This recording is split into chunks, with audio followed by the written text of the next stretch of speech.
నమస్కారం, welcome to I dream. ధర్మ మార్గం కార్యక్రమానికి స్వాగతం. నేను మీ విజిత.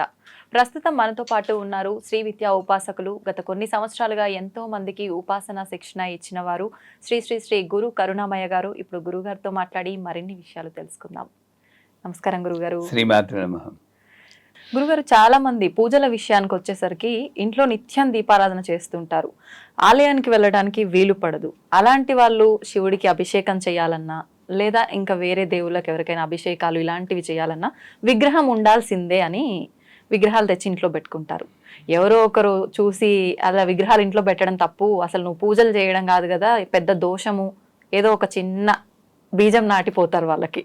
దానికి టెన్షన్ పడిపోతుంటారు, నిజంగా విగ్రహం పెట్టుకోవద్దేమో, ఇలా రకరకాల సందేహాలు ఉంటాయి. ముఖ్యంగా శివలింగం ఇంట్లో పెట్టుకోకూడదని అంటారు. మరి శివయ్యకు అభిషేకం చేసుకోవాలంటే ఆలయానికి వెళ్ళడం కుదరదు కాబట్టి ఇంట్లో ఉండాల్సిందే కదా అని ఆలోచించే వాళ్ళు కూడా ఉంటారు. పెట్టొచ్చు అంటారా గురుగారు ఇంట్లో శివలింగం? ఎవరి నమ్మకం మీద ఆధారపడింది. ఇప్పుడు నేను పెట్టచ్చని చెప్పినా వాళ్ళు చూసేవాళ్ళు ఆహా గురు కరుణామయ్య పెట్టచ్చు అన్నారు వాళ్ళు పెడుతుంటే మళ్ళీ ఇంకో వీడియోలో అన్న పెట్టకూడదు చచ్చిపోతారు అంటే తీసి పారేస్తారు, ఏ చెట్టు కింద పడేస్తారు. ఈ మనోధైర్యం ఉండాలి. లేకపోతే ప్రతి ఒక్కరు ఊపిస్తారు. నన్ను నమ్మకండి, వాళ్ళని నమ్మద్దు. మీ గట్ ఫీలింగ్, ఆ శివలింగం లేకుండా నేను ఉండలేను అన్న స్థిరమైన అభిప్రాయం రాండి, ఏమైనా పర్వాలేదు అని ఆ భక్త కన్నప్పలాగా ఆయన నోట్లో నీళ్లు పోసుకుని పుక్కిలించి ఉమ్మేడండి శివలింగం మీద. అప్పుడు ఆయన భావన ఏంటి? నాకు పాపం వస్తుందా, కాలు తీసి పెట్టుకున్నాడు మార్క్ కింద, ఎక్కడా భావం లేదు. నా శివయ్య కంట్లో రక్తం కారుతోంది, నా శివయ్య బూజుపట్టున్నాడు. ఈ భావంతో చేస్తే నువ్వు ఇంత విగ్రహం పెట్టుకున్నా శివలింగం పెట్టుకున్నా, ఆ గుబ్బాలమ్మ అని ఇంత రాయి తీసి పెట్టుకున్నా, ఏ రూపంలో పెట్టుకున్నా నిన్ను రక్షించేవాడే భగవంతుడు. సో నాకు వాళ్ళు చెప్పారు వీళ్ళు చెప్పారు వాళ్ళని బ్లేమ్ చేయడం తప్పు, మనదే తప్పు. ఎందుకు వినాలి? నాకు శివలింగాన్ని పెట్టుకోవాలంటే నీకు ఎందుకు అనుమానం వస్తుంది? శివుడు శ్మశానవాసి. ఆ శ్మశానం నా ఊరు చివరో, ఇప్పుడు ఊరు మధ్యలోనే ఉంటున్నాయి శ్మశానాలు, అప్పుడు ఊరు చివర ఉండేవి. ఊరి మధ్యలోనూ ఉన్న శ్మశానం కాదు ఆ శ్మశానం, ఇది శ్మశానం. దేహంలో ఇది మేర అంటారు, అందుకే విభూతి పెట్టుకుంటాం. అంటే ఏమిటి? ఎప్పుడైనా ఇలా అయిపోవాల్సిందే నేను, ఎవరైనా సరే. అది నాకు గుర్తు తెస్తున్నాడు, వీడే శివుడు. భూత భవిష్యత్ వర్తమాన కాల రూపంలో ఉన్న త్రినేత్రుడే శివుడు. ఎక్కడున్నాడు శివుడు అంటే? శ్మశానం అంటే ఇది కాదు, అది కాదు, ఇది. అది అర్థం చేసుకుంటే నాకు భయం ఉండదు. చెప్పేవాడు శ్మశానంలో ఉన్నాడు, కోపంతో గంతులు వేస్తూ ఉన్నాడు, మనకి భయం శివుడు అంటే. పోనీ మీరు చెప్పారు ఆలయానికి వెళ్తున్నారని, అక్కడ కూడా వెళ్ళకపోతే ఆయనకైనా కోపం వస్తుందని వెళ్ళి వాళ్ళు చాలా మంది ఉంటారు. వెళ్ళాక ఆ ప్రసాదాన్ని మళ్ళీ ఇంటికి తీసుకురాకొద్దా? నిజమైన గురుగారు అంటూ చెప్తున్నాను. ఆకోదట్టా అన్నాను కానీ ఆకోదు అనలేదు. ఆ తెల్ల పువ్వు ఏదో ఇస్తారు, ఇస్తే మరి ఇంటికి తీసుకురాకూడదు అనుకుంటున్నారు మనం. ఇంటికి తీసుకొస్తే అశుభం, శ్మశానం. అది తీసుకెళ్ళి నందీశ్వరుని పెడతాడు. అంటే వాళ్ళు పోయినా పర్లేదు, సాడిస్టిక్ ఫీలింగ్ కదా, లాజికల్ గా నువ్వు ఏం చేయాలి? తీసుకెళ్ళి బయట పడేయాలి. నంది మీద పెడితే ఆయన ఇవ్వాలి పాపం. అది ఏం చేయదంటే ఇంటి బయటకెళ్ళి మరి ఎటు చూసినా నువ్వు మనం చేసేది ఎక్కడో ఫాల్ట్ ఉంది. అంచేత ఇక్కడ ప్రాబ్లం ఏంటంటే ఇంట్లో చేసుకుంటున్నానా, వీధిలో చేసుకుంటున్నానా, ఆన్లైన్లో చేసుకుంటున్నా, అది కాదు ప్రాబ్లం. శివుడు అంటే నాకున్న కాన్సెప్చువల్ ప్రాబ్లం, ఇది మా మూలం. దీనికి ఎవరూ కర్తలు కాదు, మనమే కర్తం. శివుడు శ్మశానవాసి. శివలింగము అనేది తాంత్రికంగా వేరే అర్థాలు ఉంటాయి, కొన్ని చోట్ల కొన్ని చెప్తారు. అంటే ఆడవాళ్ళు శివలింగాన్ని ముట్టుకోకూడదు, అది పరపురుషోత్త సమానం, అలా ఇస్తారు నిర్వచనాలు. దాని గురించి మనం వెళ్ళకూడదు, తిట్టేస్తారు. అందుకని అలా చెప్పి శివలింగాన్ని ముట్టుకోకూడదు అంటారు. అసలు ఇంకొంతమంది శివలింగానికి అభిషేకం చేయకూడదు, రుద్రం చదవకూడదు, ఆడవాళ్ళు ఏం చేయకూడదు. ఇదేదీ కాదు. ఒకవేళ నిజంగా అదే నిజమైనా ఏదైతే అవుతుంది. నేను ఆ శివయ్యకి అభిషేకం చేయకుండా ఉండలేను అని చిన్న శివలింగం తెచ్చుకోను. యాక్చువల్గా చెప్పాలంటే శివలింగంలో పానబట్ట ఉంటుంది, అవును గురుగారు. ఇక్కడ చూడు, ఉమ్. ఇదేమో ఫీమేల్ ఆ, అమ్మవారు, ఓకే. ఇదేమో అయ్యవారు. ఆ, దాంపత్యాన్ని అభివృద్ధి చెందించేదే శివలింగం. శ్మశానం అనుకుని మానేస్తున్నారు మన వాళ్ళు. అవును. రెండూ కలిసి ఉంటాయి. ఉమ్. ఇక్కడ అమ్మవారు ఉంటారు, అక్కడ అయ్యవారు ఉంటారు. ఉంటారు. ఇద్దరికి ఒకేసారి అభిషేకం చేసే అదృష్టం శివలింగంలో ఉందర్రా బాబు. ఎందుకు వదులుకుంటారు చూడండి మీరు? గురుగారు, నిజంగా ఎంత అర్థం ఉంది దీంట్లో, ఎంత మూర్ఖంగా ఆలోచిస్తున్నారు. ఉమ్. అది మూర్ఖత్వం అనలేదు, అది కూడా ఎందుకు అనుకోవాలి. వాళ్ళకి పాపం ఎక్కడో చదువుతారండి, ఏదో చేస్తారు, బలహీనంగా కొట్టుకుంటూ ఉంటారు, వీళ్ళే తప్పులు చేస్తారు. ఇప్పుడు నాకు వచ్చి ఎవరైనా సరే ఆ, నువ్వు ఇలా బాహాటంగా మంత్రాలు చదివిస్తున్నావు, చాలా పాపం అంటే, ఆహా అలాగా, ఉమ్. మీ స్కూల్ ఆఫ్ థాట్ అది, నా స్కూల్ ఆఫ్ థాట్, నా గురువు ఇలా చెప్పారు, పర్లేదు. 70 ఏళ్ళు బతికేనా, ఉమ్. ఇంకెన్నాళ్ళు పోతాం, బతుకుతాం. అంతే. గుండు వికలాన్ని బతికాం, బ్రహ్మాండమైన లైఫ్ ఉంది. ఆ, వై షుడ్ ఐ ఫియర్? అంతే. ఆ ఆత్మస్థైర్యం లేకపోవడమే లోపం. ఉమ్. అంచేత అదొకటి. ఈ శివలింగాన్ని తెచ్చుకున్నాక ఉమ్. సింప్లెస్ట్ ఉమ్. పూజ శివలింగాన్ని చేయొచ్చు. ఎందుకంటే బోళాశంకరుడు అన్నాడు, అభిషేక ప్రియ ప్రియుడు. అనుకోడు. కానీ విష్ణుమూర్తి అంటే కోపం కాదు, ఆయన్ని ఆరాధిస్తాం. ఏలకుల మాల పూజ అని చెప్పి చాలాసార్లు చెప్పుకున్నాం. అవును. ఆయన అలంకార ప్రియ. ఉమ్. ఓహో పూలు దండలు వేసేసి భోగాలు చేసి అలంకారం చేయాలి, భోగాలు చేయాలి. అమ్మవారేమో స్తోత్ర ప్రియ. ఇందాకనే షూటింగ్ ముందు అనుకున్నాం, ఆడవాళ్ళని కాస్త పుడితే చాలు అవునవును గురుగారు. ఐస్ అయిపోతారు, అది తెలియక అభివరిస్తున్నారు మా వాళ్ళు అనుకున్నాం. లాజిక్ మిస్ అవుతున్నారు. లాజిక్ మిస్ అయిపోతుంది. కాస్త బాగుంది, ఆ చీర బాగుంది, చాలా బాగుంది అనుకుంటే అయిపోద్ది. అంతే. అందుకని అమ్మవారు స్తోత్ర ప్రియ, ఉమ్. విష్ణు అభిషేక అలంకార ప్రియ, శివుడు అభిషేక ప్రియ. ఆ అభిషేకం కూడా ఉమ్. ఆయనతో పంచామృతాలు పోయి అది పోయి ఇది పోయి అంటలేదు, మనకోదో వెరైటీగా ఉంటే బాగుంటుంది, తృప్తి కోసం చెప్తున్నాం. అందులో గంధోదకంతో చేయొచ్చు, గంధంలో నీళ్ళలో గంధం వేసి చేయొచ్చు, విభూది ఉదకం అంటే విభూది వేసి చేయొచ్చు, రుద్రాక్షలు వేసి చేయొచ్చు, బిల్వాల పత్రాలు వేసి చేయొచ్చు. ఆఖరికి మామూలు మంచినీళ్లు పోసైనా చేయొచ్చు. ఉమ్. ఆయనకి కావాల్సింది ఓం నమ శివాయ, భక్తితో కృతజ్ఞత తెలపడమే. అది ఏమి సింపుల్ గా చేసుకోవచ్చు. ఉమ్. అటువంటి శివయ్యని చూసి భయపడుతున్నామా? అవును. సో హాయిగా శివలింగం ఇంట్లో పెట్టుకోవచ్చు. ఉమ్. విగ్రహాలు కూడా ఉమ్. మనం అనుకుంటే రావు, ఉమ్. కొనుక్కోం మనం. అమ్మవారికి దయ ఉంటేనే మన ఇంటికి విగ్రహం వస్తుంది. ఉమ్. విగ్రహం ఇంతే పెట్టుకోవాలి, అంత పెట్టుకోకూడదు, చూసుకోవాలి అంతా. ట్రాన్స్ఫార్మర్ తీసుకొచ్చి ఇంట్లో పెట్టుకుంటావా ఆ. అని కొంతమంది చెప్తూ ఉంటారు. అవును అవును గురుగారు. నిజంగానే పొరపాటు నేను ట్రాన్స్ఫార్మర్ తెచ్చి పెట్టుకున్న ప్రేమతో, ఉమ్. వేరే విధవ నా శక్తి ఏదో తెలియకుండా పెట్టుకున్నాడు అని ఆవిడ చల్లబడి ఐస్ కూలర్లా కాపాడుతుందని నమ్మకం నాకుంది. కాబట్టి నేను ట్రాన్స్ఫార్మర్ కూడా భయపడను. ఉమ్. దానికి భయపడి వాళ్ళు అదో ట్రాన్స్ఫార్మర్ ఇది మామూలు అనుకుంటా. ఇది ఈ లాజిక్లు ఏవేమి లేవండి. ఆ. అంతా ఆవిడే చేస్తుంది అని అనుకున్నప్పుడు, ఈ మాట్లాడించేది ఆవిడే అనుకున్నప్పుడు ఉమ్. మనకి ఏది కాకపోతే అక్కడ ఒకటి ఉంది, ఇంత పెద్ద విగ్రహం పెట్టుకుంటే నాకు 4 కోట్లు వస్తుందని 10 కోట్లు వస్తాయి అలా చేయకూడదు. ఉమ్. బాగుంది, కాస్త ఈ మాత్రం ఉంటే కానీ నాకు కనెక్ట్ అవ్వలేకపోతున్నాను. ఓకే. ఇంత విగ్రహం ఉందనుకోండి, ఏం కనెక్ట్ అవుతాను దాంట్లో? అవును, అవును. ముక్కు మొహం ఏం తెలియదు, అన్ని అలుక్కుపోయి ఉంటాయి, ఆ. వేళ్ళు సరిగ్గా కనబడవు. అంచేత అన్నీ కనబడేంత రీజనబుల్ హైట్ లో ఉమ్. ఏ విగ్రహమైనా ఇంట్లో పెట్టుకోవచ్చు. ఉమ్. రూపులో అమ్మవారితో కనెక్ట్ అవ్వచ్చు. ఉమ్. శివలింగం రూపంలో పెట్టుకోవచ్చు, శాలిగ్రామం రూపంలో పెట్టుకోవచ్చు, ఏ రూపంలో ఒక రూపం. ఉమ్. ఈ గిరిజనులు ఏం చేస్తున్నారండి, చిన్న రాయి ఉంటుంది, అవును. ఆ రాయిని పెట్టుకుని అలా పెట్టుకుని పూజిస్తుంటారు. అదే ఆ నమ్మకంతో మనం చేసినప్పుడు ఏది చెడు కాదు. గురుగారు, చాలా మంది విగ్రహాలని పూజ రూమ్ లోనే కాకుండా ఇంట్లో హాల్లో డెకరేటివ్ ఐటమ్స్ గా కూడా పెట్టుకుంటూ ఉంటారు కదా, బెడ్రూముల్లో, హాల్లో, మనం కూర్చునే సిట్టింగ్ ఏరియాల్లో అలా పెట్టుకోవచ్చు అంటారా? తప్పేం లేదంటారా గురుగారు? మీరు ఈరోజు ఏంటి షష్టే సప్తమ తెలియదు, నేను విరకాట పెట్టడానికి నిర్ణయించుకుని మొదలు పెట్టినట్టున్నారు. నన్ను అడిగితే అలా పెట్టడమే కరెక్ట్. లాజికల్గా చూడండి, ఓకే. మనమేమో మామూలు ఇళ్లలో భార్యాభర్తలు వాళ్ళు ఏకాంతంగా బెడ్రూమ్ ఉండాలి. అవును. పిల్లలకి వాడికో స్టడీ రూమ్ ఉండాలి, వీళ్ళకో స్టడీ రూమ్ ఉండాలి, గెస్ట్కో స్టడీ రూమ్.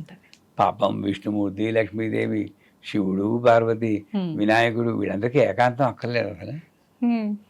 వాడి ప్రాణంతో ఉన్నారంటే ఒక వేర్ హౌస్లో చేసి పెట్టేసుకుంటున్నాం మనం పూజని. Store room. నన్ను అడిగితే సర్వదేవ నమస్కారం కేశవం ప్రతిగచ్చతి అంటుంది శాస్త్రం. నువ్వు 10 విగ్రహాలున్నా నీ రూములో, మీ పూజ రూములో ఒక్క విగ్రహాన్ని చేసినా అందరికీ వెళ్ళిపోతుంది. అది నిజం. ఏకైవాహం జగత్యత్ర తృతీయాకా మమా పరా అంటుంది 10వ అధ్యాయంలో అమ్మవారు. 10వ 11వ 10వ అధ్యాయంలో. అంటే ఉన్నది నేను ఒక్కదాన్నే, బ్రాహ్మి మాహేశ్వరి కౌమారి వైష్ణవి అంటే నువ్వు రకరకాల రూపులు. అంచేత అన్ని విగ్రహాలు ఏదో మోతుతో తెచ్చుకున్నా కూడా ఒక విగ్రహం చేసినా అన్నిటికీ వెళ్తాయి. నువ్వు అన్నిటికీ పూజ చేయాల్సిన అవసరమే లేదు మనకి.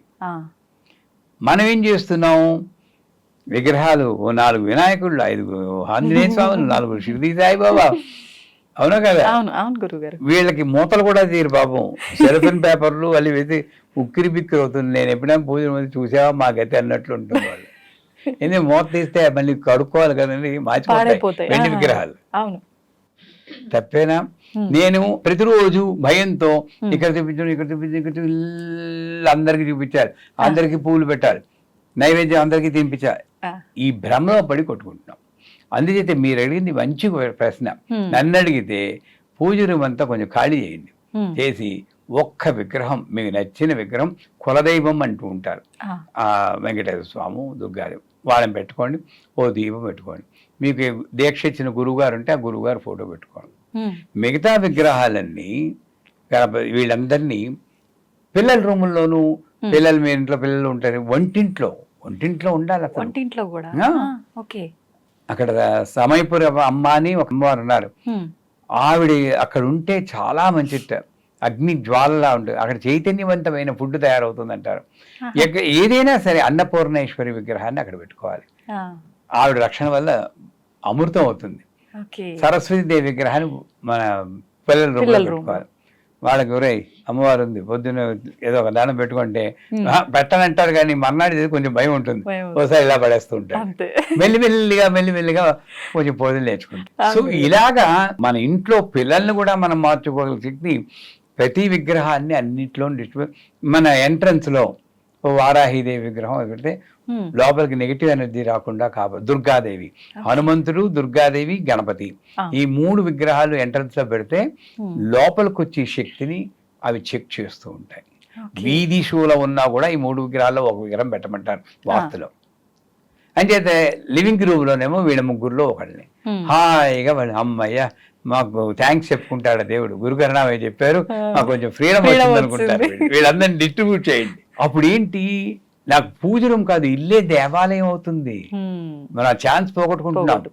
ఇక్కడ మాత్రం నేను ఒకసారి చెప్పాను, అనియన్ అపరిచితుడు అని సినిమా వచ్చింది కదా, విక్రము ఎలా ఉంటాడు, ఇలా తిప్పేటప్పుడు వాడి మారిపోతుంది.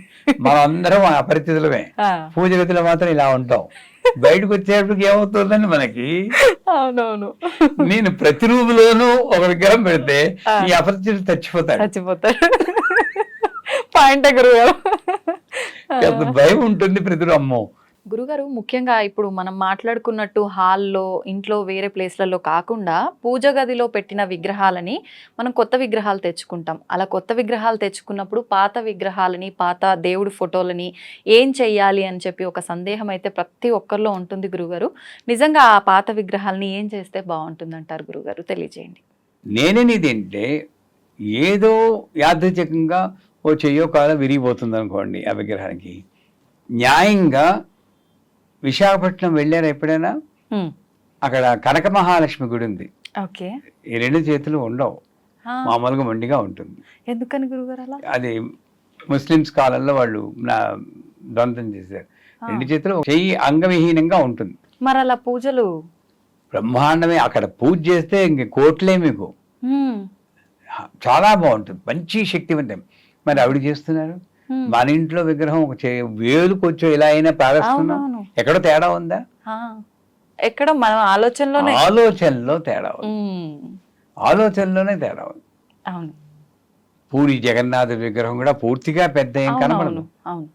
సో ఆ రకంగా చూస్తే ఒకవేళ విగ్రహం కొంచెం ఏదో కాస్త విరిగినట్టు అనిపిస్తే మనం బలహీనం కాబట్టి ఎప్పుడు దృష్టి వేలు విరిగింది అనుకుంటాం. ఒకటి దాన్ని మర్చిపోవడానికి కొంచెం పక్కన పెట్టేసి అలాగని పూర్తిగా వీళ్ళు ఏం చేస్తుంటారు, ఎక్కడ చదువుతారో తెలియదు, ఏ వీడియో చూస్తారో తెలియదు, ఆ విగ్రహాన్ని చెట్టు కింద పడేస్తారు. తప్పేనా? అవును.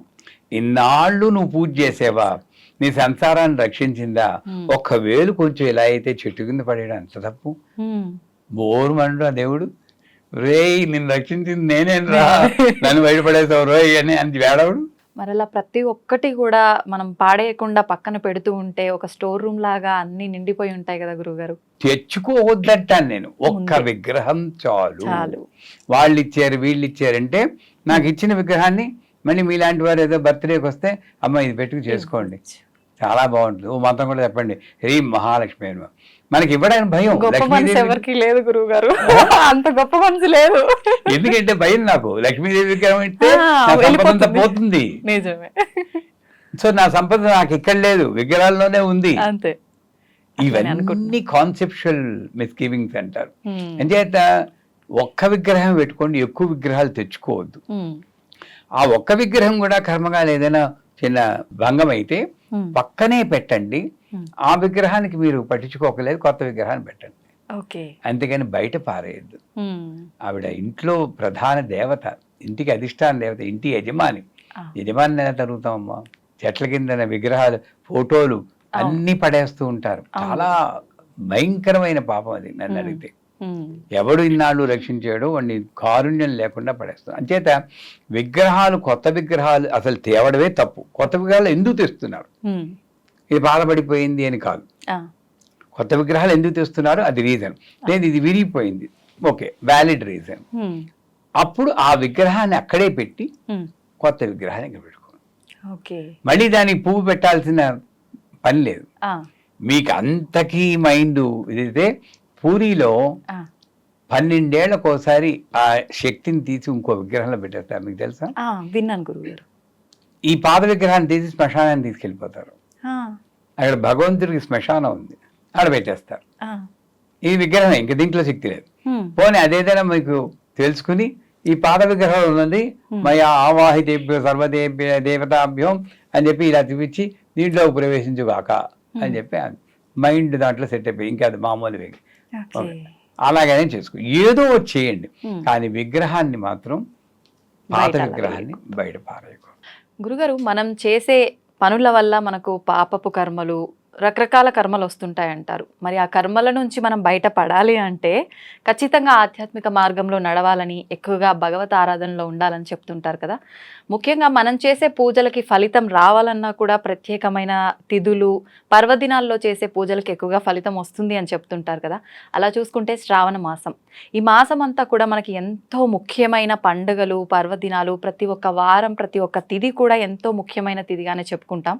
మరి ఈ మాసాన్ని మనం ఏ రకంగా ఉపయోగించుకోవచ్చు అంటారు? ఎటువంటి పూజా విధానం ఆచరించవచ్చు అంటారు గురుగారు? తెలియజేయండి. బాగా ఆకలేసిన వాడికి పంచభక్ష పరమాన్నాలు పెడితే ఎలా ఉంటుందో, ఆషాఢంలో కొట్టుకుని వాడికి శ్రావణం వస్తే ఎలా ఉంటుంది. ఆషాఢం శూన్యమాసం, ఏ పండగ ఉండదు. రిలేషన్షిప్ కూడా డిస్టర్బ్ అవుతుందని అత్తగారు కొత్త కోడలు కూడా ఒక గడపలు దాటకూడదు అంటారు. అంటే ఏమిటి ఇది? ఎంతను ఆ టైంలో నేచర్ నుండి వచ్చే శక్తి ఆల్మోస్ట్ నల్.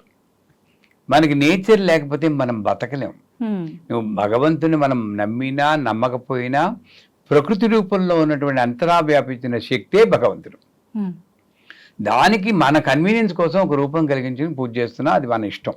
ఆ శక్తి నాకు కొన్ని రోజుల్లో, కొన్ని పంచమి, దశమి, ఏకాదశి, చతుర్దశి, పౌర్ణమి, ఈ రోజుల్లో చాలా తీవ్రంగా మనకి బాగా హెల్ప్ చేస్తూ ఉంటుంది. అలాగే ఆషాఢ మాసం అనేది శూన్యమాసం అంటారు. ఆ మాసం పూర్తిగా ఈ నేచర్, ప్రకృతి నుండి వచ్చే శక్తి కొంచెం మినిమల్లో ఉంటుంది. దాని తర్వాత శ్రావణం అంటారు. మీరు శ్రావణం అన్న పదం కొంచెం చూసి శ్రవణంలో వచ్చింది శ్రావణం. నారద భక్తి సూత్రాల్లో శ్రవణం, కీర్తనం, వందనం, మధ్యనం వస్తారు 9 నవవిధ భక్తి మార్గాలు ఉన్నాయి. వినికిడి ఫస్ట్, అంటే అప్పుడే మొదలవుతుంది ఈ సంవత్సరంలో. ఆధ్యాత్మిక క్యాలెండర్ లో మొట్టమొదటి పూజలన్నీ అప్పుడు మొదలవుతాయి. తొలకరి జల్లు అప్పుడే పడుతుంది, పంటలు అప్పుడే పండుతాయి. శ్రవణం శ్రవణం ఎవరిది? విష్ణుమూర్తి యొక్క నక్షత్రం. విష్ణుమూర్తి నక్షత్రం. అందుకే ఈ మాసంలో విష్ణుమూర్తి లక్ష్మీదేవి యొక్క పూజలు చేసుకుంటే చాలా మంచిది అంటారు. ధన్యవాదాలు గురుగారు. నిజంగా చాలా మంచి విషయాలు ఎంతో అర్థవంతంగా మా అందరికీ అర్థమయ్యి మేమందరం విని పాటించే విధంగా చెప్పారు. ధన్యవాదాలు గురుగారు. శ్రీమాన్.